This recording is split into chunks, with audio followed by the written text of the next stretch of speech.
audible Yes. to you? All right. Akash, there's a little bit of noise coming from your end. We'd request you to probably ask there to be some silence there.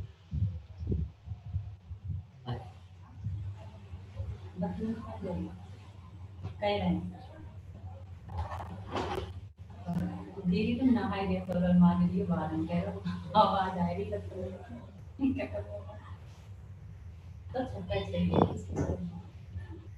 इसे तो कमरे में सही है हाँ बेटी नहाई गए थी दादी Yeah, I'm ready. So, all right, I'll share the screen, the slide, and then to begin. All right. Screen is visible to both of you?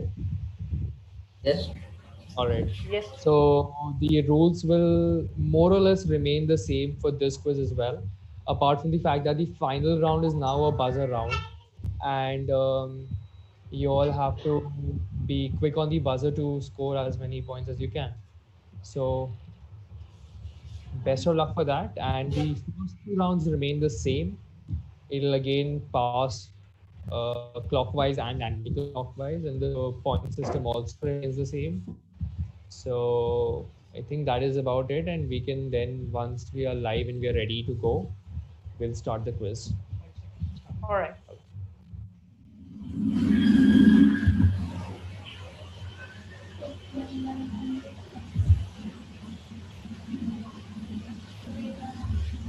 Akash, there's some sound from there. Right, it's better. All right.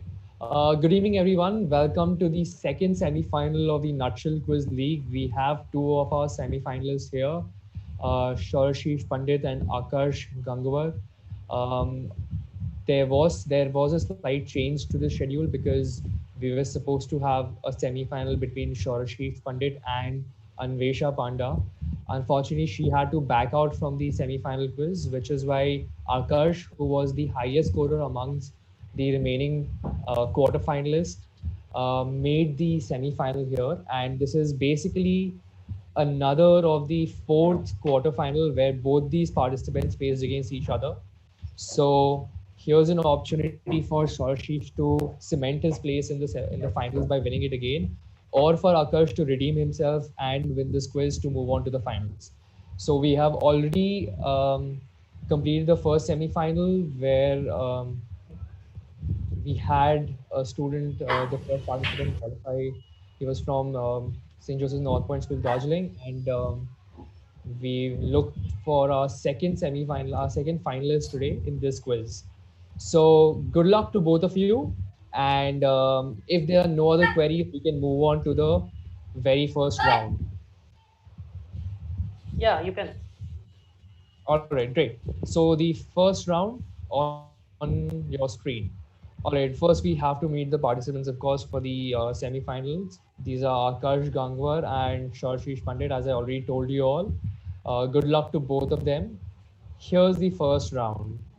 The same rules apply as the first round of the quarterfinals. You're both familiar with the rules. For the audience as well, if you've been seeing the quarterfinals, these are the same rules that apply here.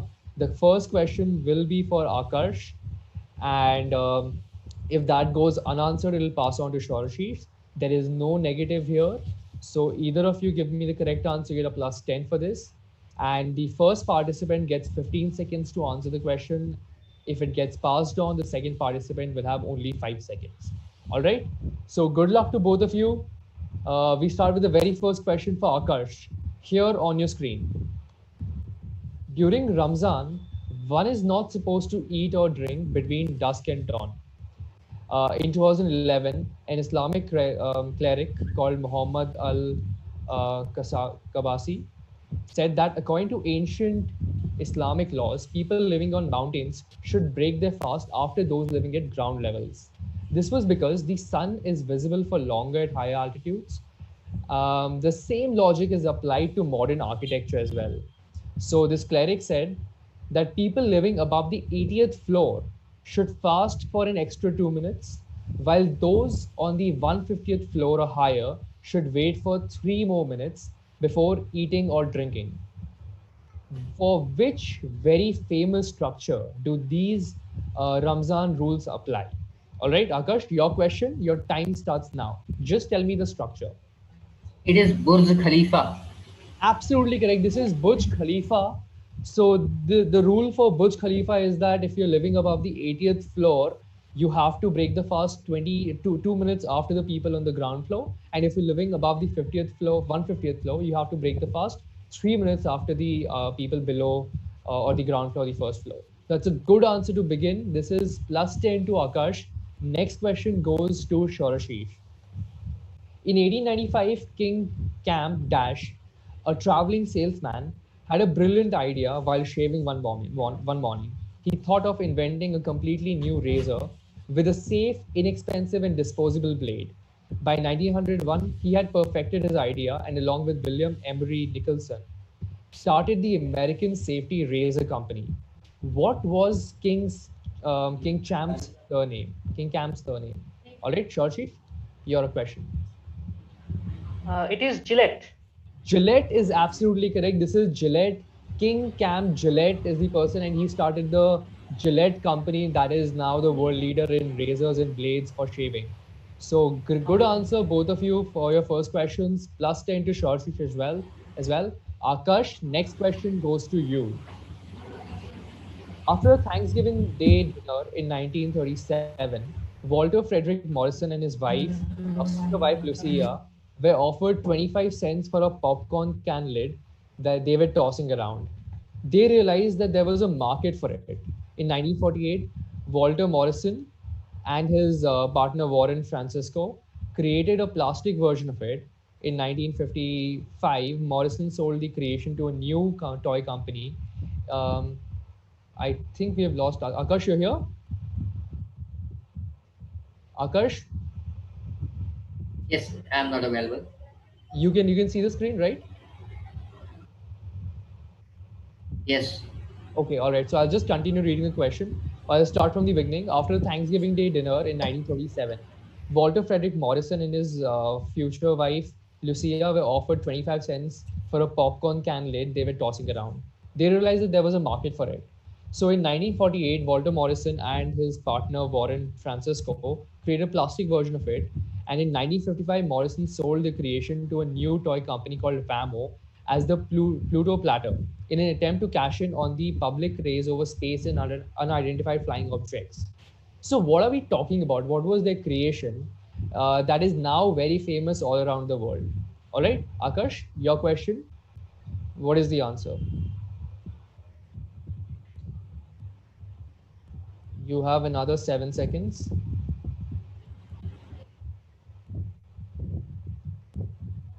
And your time is up. Do you have an answer, or else I can It pass is it on? Yes. What is the answer? Nothing? All right. So we'll go on to no. Shorashish. Is it flying disc? Flying disc won't give you points. There's a specific Frisbee, name for frisbee, it. Yes? frisbee, frisbee. Frisbee is absolutely correct. I'll give you points for this. This is frisbee. Frisbee is the right answer.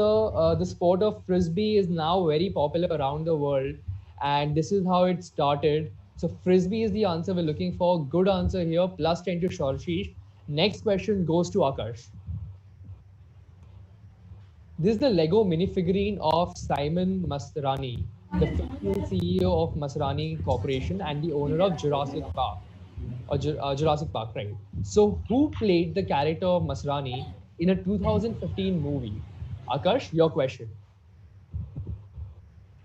Hello. Yes, Akash. You are not audible to me. Sorry, Akash, this is your question. Hello. Yes, Akash, I can hear you. Hello. Akash, you're audible to us. Hello. Hello. Yes, You are not audible to me. you're not. Am I not audible to you? Can you disconnect and join Hello. again? Can you disconnect and join again? Can you disconnect and join again?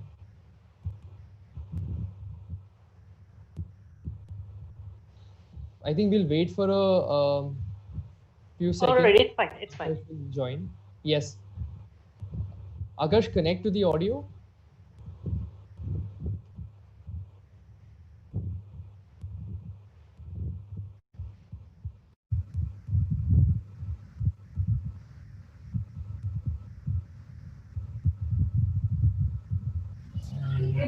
Hello. Hello. Yes, Akash. I think there's a network issue from your Hello. end.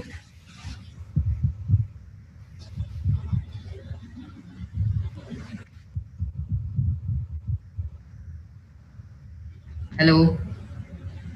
Akash, we can hear you, but there's a network issue from your end. Hello. You have to connect to the audio.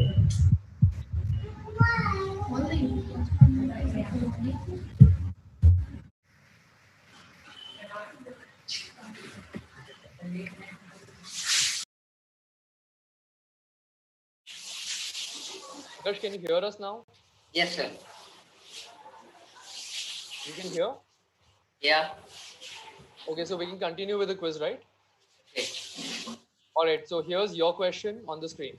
So this is a Lego minifigurine of Simon Masrani, the fictional CEO of Masrani Corporation and the owner of Jurassic Park, who played the character Masrani in a 2015 movie. All right, your time starts now. Is it late Mr. Irfan Khan? This is Mr. Irfan Khan. You'll get plus 10 for this. Irfan Khan played the character in the 2015 movie Jurassic World, and that is the answer we're looking for. Plus 10 to Akash for this. Next question goes to Shashish. Born in Glasgow, June Elmida left school with little formal education but got a job as a laboratory technician in Glasgow Royal Infirmary. While collaborating with Dr. Tyrrell, who had been studying nasal washings from volunteers, she studied one sample in particular, which became known as B814. It was sourced from a pupil at a boarding school in Surrey in 1960. So, what was her discovery? All right, Sharshi, this is your question. Your time starts now. Is it the hand sanitizer? No, hand sanitizer would be invented, not discovered. So, we'd have to pass this on to Akash. Akash, Is it almond? almond. No, that is not the answer. This is something much more currently trending. The answer you're looking for is coronavirus. She discovered the coronavirus. The very first coronavirus was discovered by her. That's the answer we're looking for. Neither of you got this right. Next question goes to Akash again. Akash, here's your question. George Glotz was a pioneering artist who was an ardent critic of war. He went into exile in 1933, and in 1944, he completed this painting, which has been in a private collection of the Glotz family. It was in 19, the painting was acquired by a museum and is now available for public viewing. Who was the subject of this painting? All right, I'll show you the image of the painting. You tell me who was the subject of this painting. So here's the painting. Who was the subject of this painting? Okay. I'll go back to the question once you have seen this properly, and then we can start the timer. So your time starts now. Is it Adolf Hitler? Adolf Hitler is absolutely correct. This is Adolf Hitler. You get a plus 10 for this. This painting is called Hitler in Hell. And this was painted this very recently, last towards the end of last year. It became available for public viewing. And the answer we're looking for is Adolf Hitler. It's there in the National Museum of Berlin, National German Museum actually in Berlin. And that is the answer. Absolutely correct. Plus 10 to Akash. Shorshish, here's your question. It is being said that this person lived here from 1881 to 1904. However, the address never existed in that period. But as the particular street got extended over the years, the address was formed and was occupied by the Abbey National Building Society. From almost the day the Abbey National opened, they began receiving letters from all over the world addressed to the famous man who was supposed to live at that address. The bank had to employ a full-time secretary and to respond to these letters, who usually responded that the great man had retired to keep bees in Sussex. Finally, Abbey National shifted to responsibility in 2002. Which very famous address are we talking about, and who supposedly lived there? All right, your time starts now. Sure, Ashish.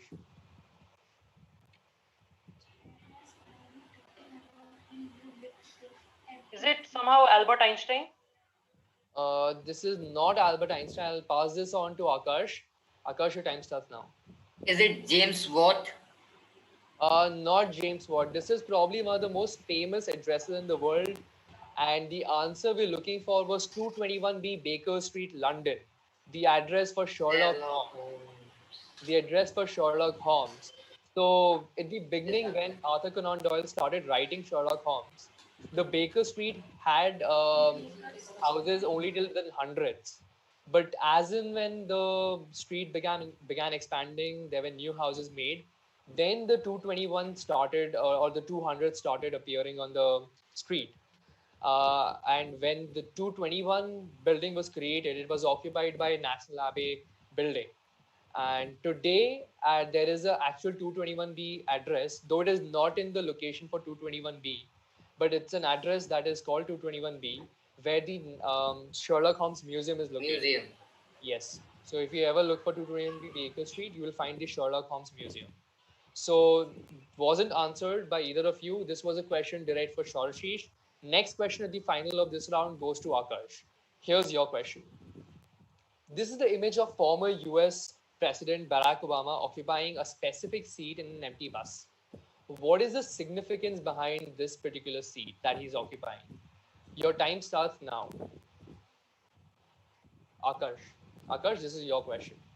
He is showing that no matter he is a president, but he can live like a common man. Okay, that is not the significance behind this specific seat. So I'll pass this on to Shorashish. Your time starts now. Is it maintaining social distancing or somewhat No, related to that? this is actually a few years ago. So that time there was no need to maintain any social distance. The answer we're looking for is this is the very seat that was occupied by Rosa Parks when she refused to give up her seat. So this is the very seat that she occupied in this particular bus. And symbolically, Barack Obama was sitting there to remember Rosa Parks' um, resistance against the discrimination against her. So the answer was Rosa Parks, but neither of you got this right. And with this, we come to the end of the very first round. We go on to the second round, which will move anti-clockwise, and we start with Shorshish. All right, Shorshish, here's your first question.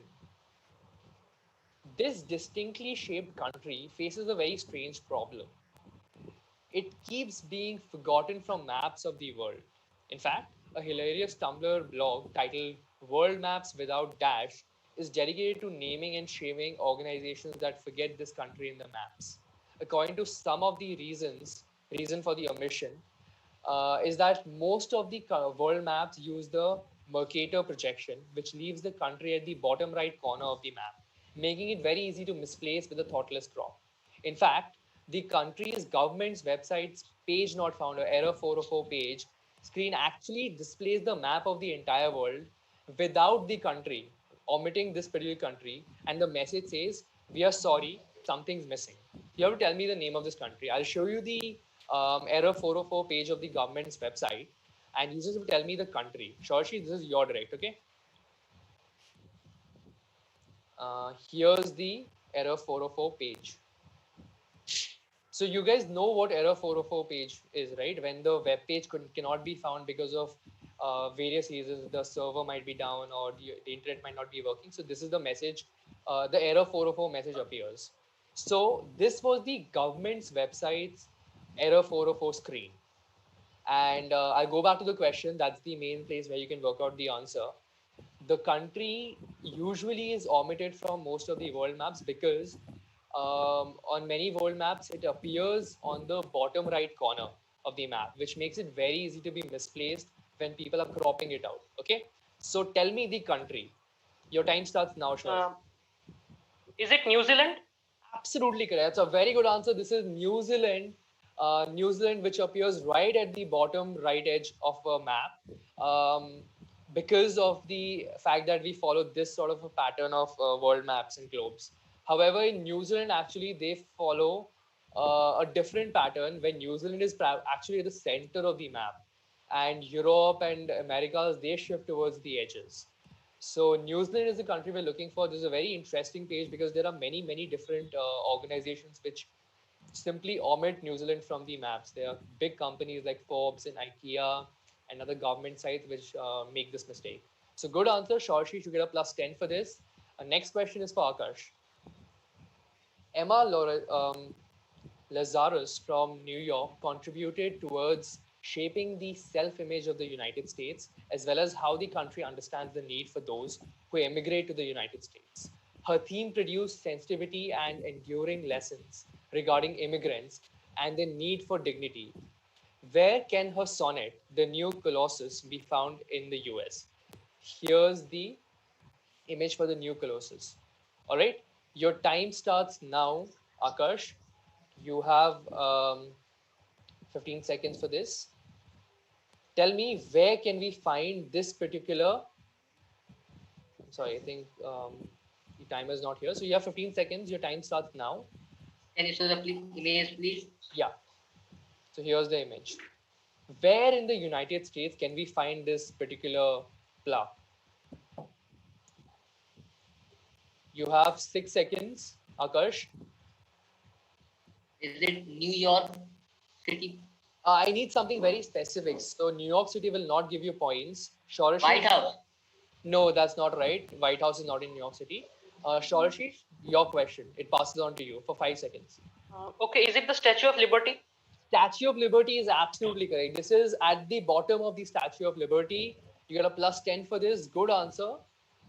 This is not the White House or somewhere vague in New York. This was specifically the Statue of Liberty. Good answer. Akash, next question again for you.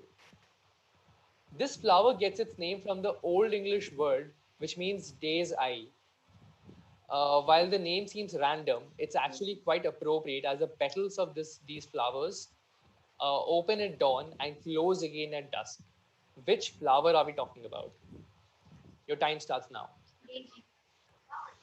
Is it Daisy? Daisy is the correct answer. Akash, you get a plus 10 for this. This is daisy. The flower daisy is what we're looking for, and it comes from the Old English word for day's eye. Good answer. You get a plus 10 for this, Akash. Next question goes to Shorashish. Here's your question. One popular version of the origin story points to Lupe Hernandez, a nursing student, as its inventor. In 1966, she combined alcohol and gel for use by doctors in situations where they didn't have time to access soap and warm water before treating patients. Which very essential item these days am I talking about? This is the hand sanitizer. Hand sanitizer is absolutely correct. This is the origin story of the hand sanitizer, something that's absolutely essential in today's world. That's plus 10 to Shorashish. Next question again goes back to Akash. This is the hand sanitizer. All right, next question for Akash. This statement was written just after he played his first test match in November 1928, where he scored 18 and 1, and before he was dropped for the second test. The statement read, "If it's difficult, I'll do it now. If it's impossible, I'll do it presently." Just tell me who this cricketer was. Akash.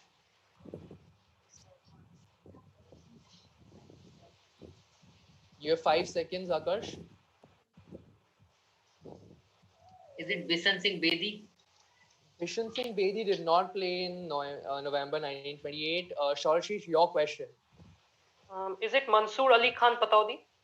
Mansoor Ali Khan Pataudi also started playing. Okay. Can I try again? No, you have already given an answer. It has to be one answer. I'll accept one answer. Okay, can I just guess? Yeah, go ahead. Is it CK Naidu? No, not CK Naidu either. Though that is a fairly good guess. But Don Bradman. Yes, this is Sir Donald Bradman. Sir Donald Bradman is the answer we're looking for. He had a poor first test, and because of which he was dropped in the second test that he was supposed to play. But we all know he turned out to be one of the greatest, if not the greatest cricketer or batsman we have ever seen. So this is Sir Don Bradman. This was a question for Akash. Next question is for Shorashish. This modern machine has a rather ancient origin. Although the story is not confirmed, it is said that the hero of Alexandria invented this device when he found that people were taking more holy water than what they were paying for. The device he made asked people for a coin and handed out the equivalent amount of holy water, ensuring a fair system. Which modern day device alleged origin is this? All right, Sharshi, this is your question. Your time starts now. Is it the water ATM? Uh, Means I'm telling you, means it is that machine in which we give the coin and the Coke bottles or what come out. Is it what is the name of the machine? can you give me the name for it? You have given me the entire explanation. Can you give me the name? And Uh, is it the what to say this? All right, actually, I'll give it to you because we cannot be that strict when we are doing a quiz. He gave me the entire explanation. This is what we call the vending machine. The Yes, vending vending machine. machine. Sorry, I just forgot The that. vending machine, and this is believed to be the original vending machine, a very, very ancient origin where you have to deposit some amount of money, be it in coins or in currency, and you can purchase anything from that machine. So, this is the vending machine. Shorshish gave me the entire explanation, so I'm giving him points for this, plus 10 to Shorshish. excuse me, sir. Yes. The whole explanation was also in the question that showing that you give the coin and taking out the equal amount of water. And here, so no need to explain this. No, so he gave me the explanation that today in today's world we give out currency and we get a bottle of Coke or anything else of that sort from the machine. So at my discretion, I think that's a fair answer, which is why I'm giving him points for this. All right. So next question is for you, Akash. Akash, on your screen. The maker of this place were inspired by the chapter of Genesis from the Bible. Inspired by this biblical concept, the place is named after two sisters, Emily and Fanny, who were the sisters of the then Governor General, Lord Auckland. So tell me this very specific place. If you want a clue, I can tell you that this No, no, no, is no, no. Please don't say. Please don't say. okay. Okay, if there's an objection, then I'll not give a clue for this. Akash, your question, your time starts now. Something very, very famous. Is it Eden Park Stadium? Sorry? Eden Park Eden Park. Eden in Park, Auckland. I'll have to pass you. This goes to Shorashish. This is the Eden Gardens in Calcutta. This is the Eden Gardens, not the Eden Park. This is the Eden Gardens in Calcutta. Had you just said Eden's from probably Calcutta, I would have given you points, but you said Eden Park, which makes it a completely different stadium. So I cannot give you points for this, Akash. Sorry, hard luck. Shorashish gets this correct. He gets a plus 10 for this. The final question of this round again goes to Akash. Akash, here's your question. This person had gained a reputation among the locals of New Salem as an elite wrestler, eventually earning his country's wrestling championship. To this day, historians can only find one instance where he was bested or he lost. It occurred in 1832 when a man named Hank Thompson defeated him.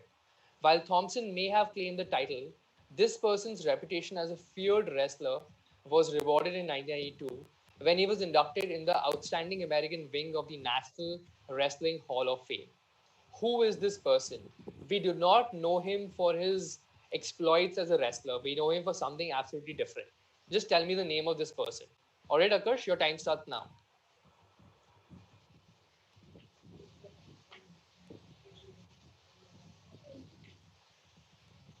You have another 5 seconds. Who is this person? Abraham Lincoln. Absolutely correct. This is Abraham Lincoln. That's a very good answer. Abraham Lincoln was a accomplished wrestler before he started his political career, and he did extremely well as a wrestler as well. So that'll give you plus 10. Akash scores 10 on the final question of this round. With this, we move on to the third and the final round, which will be on the buzzers. So while we get the Can we sorry, have the scores? yes, we are going to tell you the scores while we get the buzzer set ready. Is the code given?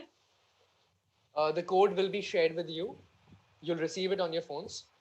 So these scores are very tight. It's very close. Shorashi is leading with 70 points and Akash is at 50. So there's a gap of only 20 points, which can be easily made up in this round, which has 8 questions. All right.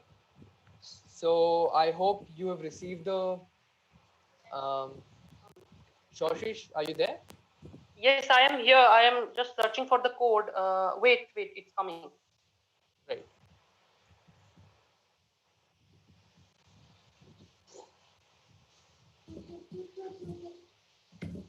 Okay, can we just check? Yes, we will test this before we start. So before we start, I'll just explain the rules of this round. Sorry, I just buzzed by mistake. Okay, that's not a problem. Can we test it first? All right. So both of you have received the code and both of you have joined the buzzer round. So I'll tell you 1, 2, 3, which is when you will press the buzzer, so we can see who's pressing it first and not. Okay. So 1, 2, 3. Press this.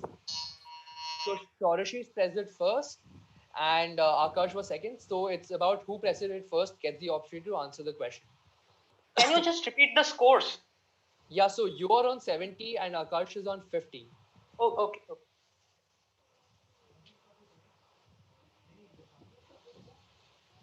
All right. So the rules of this particular round. The first one who buzzes obviously gets to answer first. Whenever someone buzzes, I'll stop reading out the question. All right, and you have to give me the answer immediately. You have an option to say stake before giving me the answer. If you stake and you get it correct, you get plus 20 for this. But if you get it wrong, there's a minus 10. If you buzz and you do not stake, you get a plus 10 for a correct answer and a minus 5 for an incorrect answer. Clear? Both of you ready for this? Yes. All right, so we'll just test the buzzer once again. I'll ask you to be ready with it. When I say 1, 2, 3, you can press. All right. So 1, 2, 3. All right. So Shorshish was first again, and sorry, Akash was first here, and Shorshish was second. All right. So just buzz it once, and then we'll reset it. All right. So this is logged, and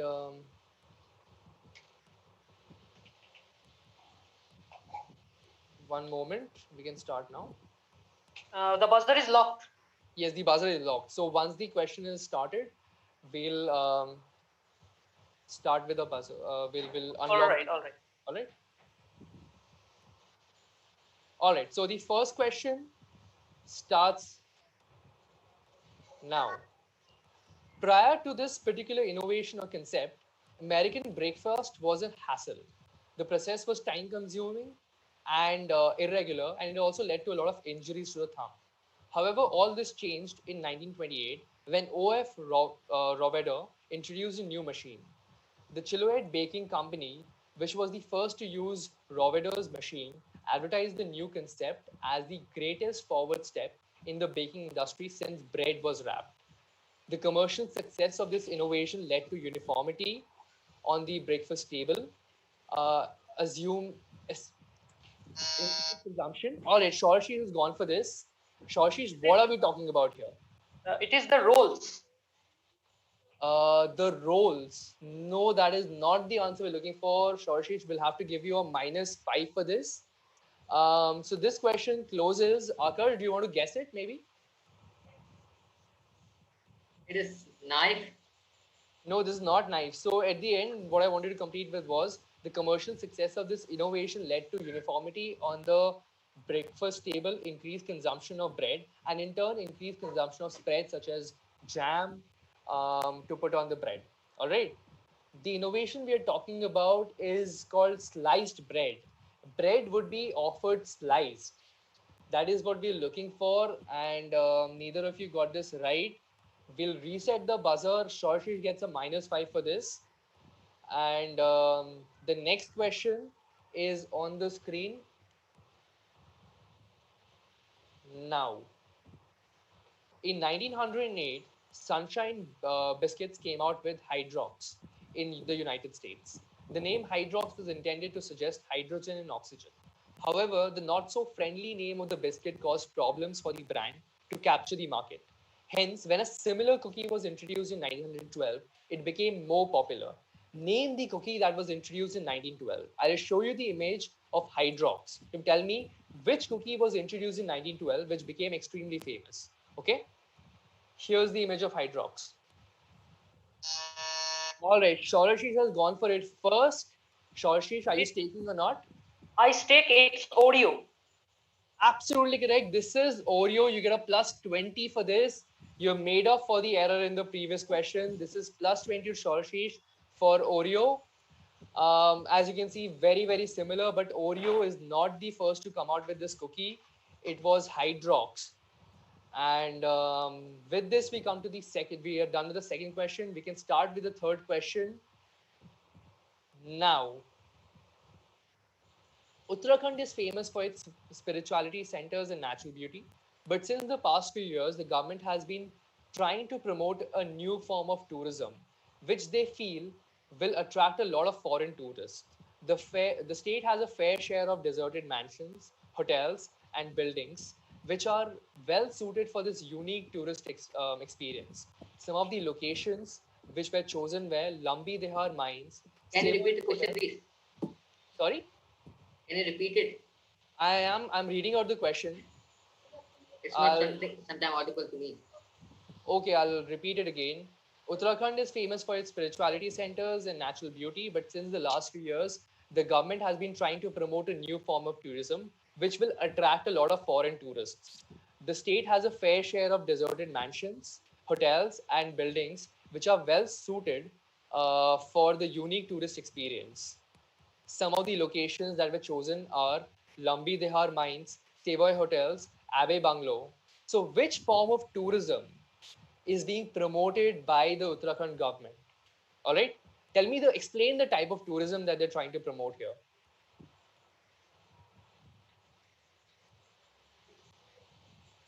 Neither of you have gone for this. All right, Akash is going for it. Akash, are you staking or not? No. Okay, what's the guess? So they are promoting them to build to the tourism of architecture and the work that done by Indian workers and architectures. So, Indian architecture, that's what you're saying?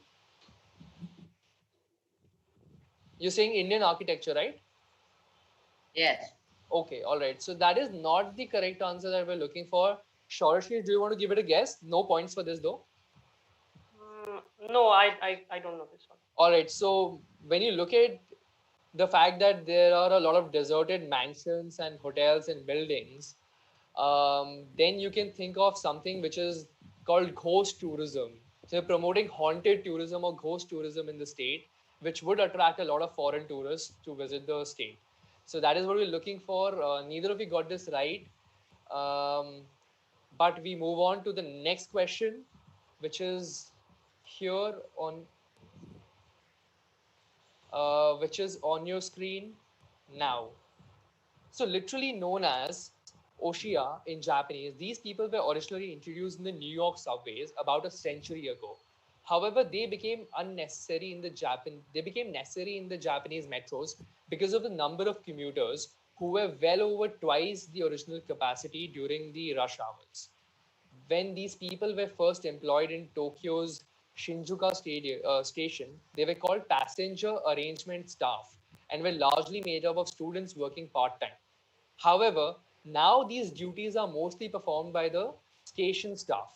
So explain what are the duties of the OSHA, or tell me what does OSHA translate to in English.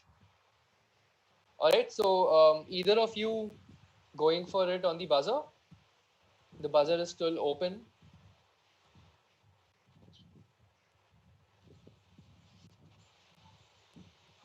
If I do not get an answer in the next 10 seconds, I'll have to close this question.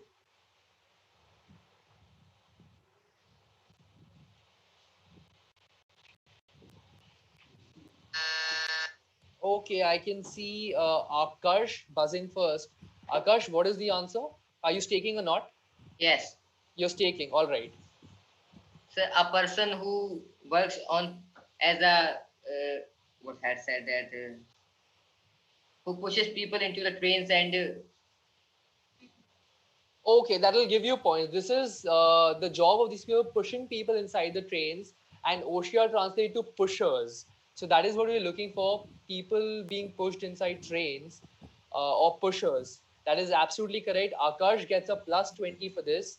Good answer by him. We go on to the next question on the screen now. So William Safire, the presidential speechwriter for the White House, prepared a speech for the then president as a contingency if certain men did not return home. The drill would have him call up the widows to be and then address the nation. The closing words of the speech echoed British poet Rupert Brooke's words from World War One.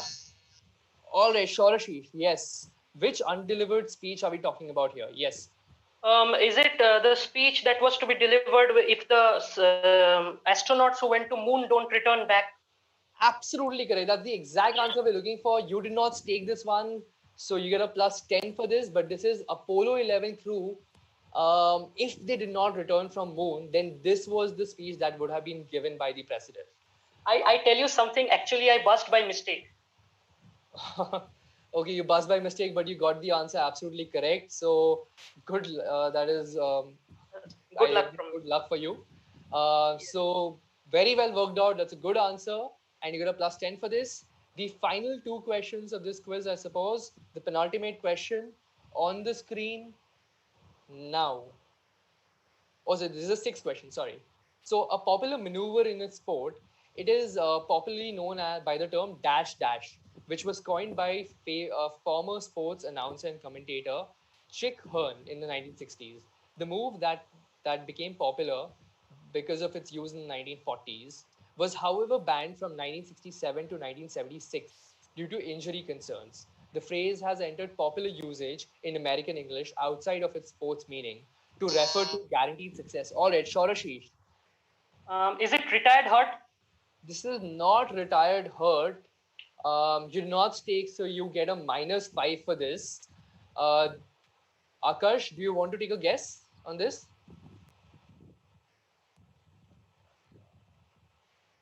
I think we lost Akash during this question. His network was lost here. I think he'll join again. We'll just wait for the next question. All right. Akash, you here?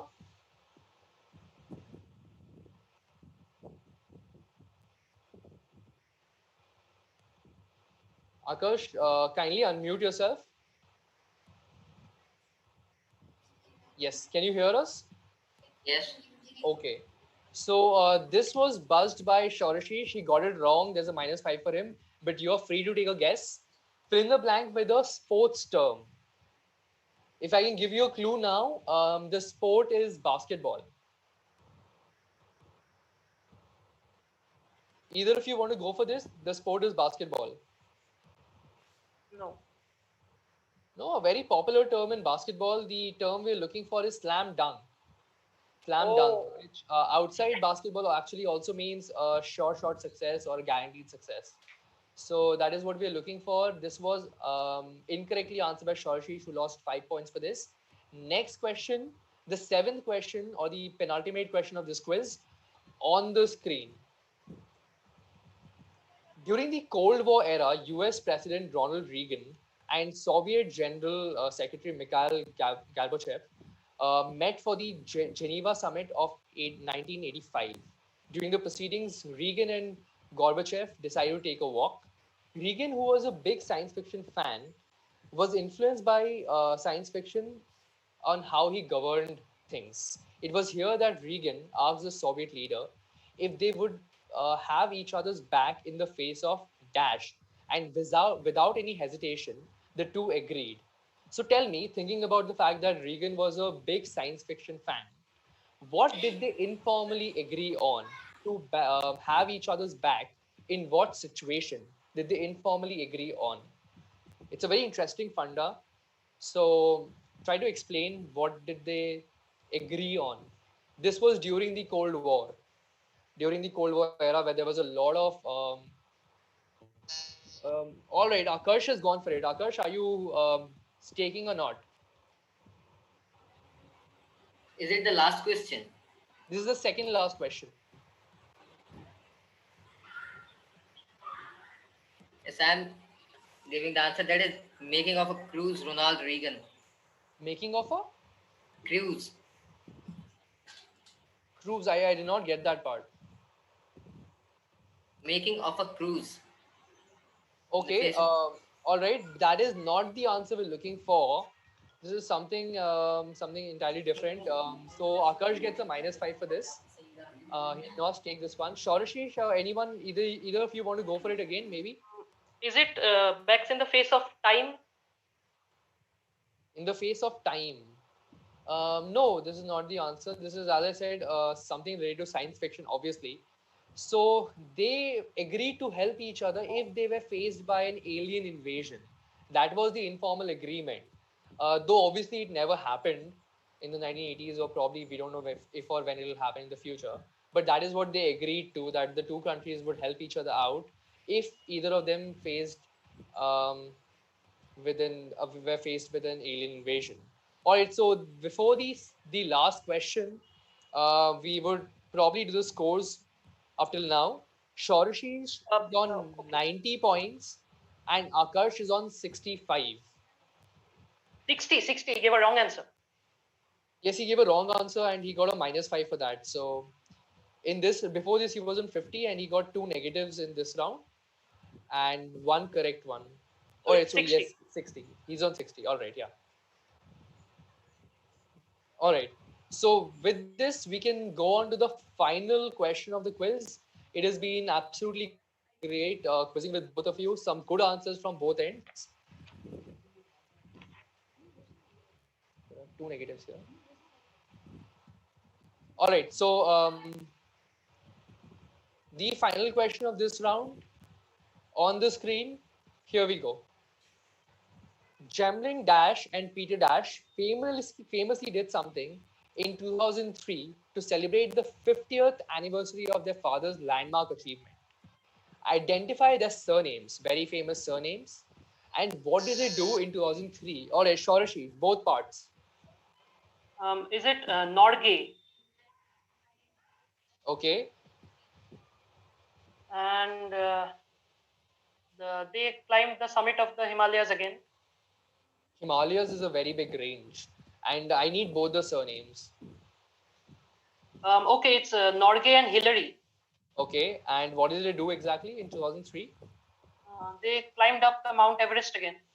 Absolutely correct. So Gemling Norgay and Peter Hillary, the sons of Tenzing Norgay and Edmund Hillary, climbed the Mount Everest on the 50th anniversary of their father's achievement of becoming the first people to climb the Mount Everest. So that is the answer we're looking for. Shorashi gets a +10 for this. Another very good answer. And with this, we come to the end of the second semi-final. Um, Thank you so much to both the participants. We'll just reveal the scores here. Very good quizzing from both of you, and one of you is obviously going to qualify for the finals. The other one, we hope to see you in our future quizzes whenever we host them, because we have seen some terrific quizzing from both of you. All right, so Shorashish wins this quiz with 100 points, and Akash is on 60. We can say that until the very first round, there was very stiff competition, and it still could have been anyone's game until the last three questions. So good job to Akash, and well done to Shorashi as well. You both did really well. Congratulations. We'll see Shorashi in the finals tomorrow. And Akash, it's been a pleasure quizzing with you. Thank you so much. Okay, can I just add something? Yes, sure. So I just wanted to say that my opponent means Akash. He has done really good over the two rounds, and I was always expecting a stiff semi-final. And really, I was really feeling nervous until the second last question, and when I got the one means when one answer went unanswered, so then I was quite confident. So I just want to say thanks to him for giving me such a stiff competition. I'm sure he's happy that he found a worthy opponent in you as well. So thank you so much, Shorashish, and thank you, Akash. We'll see Shorashish tomorrow in the finals, and we hope to connect with all the audiences as well for tomorrow's final, which will be at 12:30 p.m. So thank you. 12:30. Yes, you'll be given the details soon. All So right. All thank you so much to both of you. Thank you for the to the audience as well. We'll see you tomorrow. Thank you. all right. So can we leave?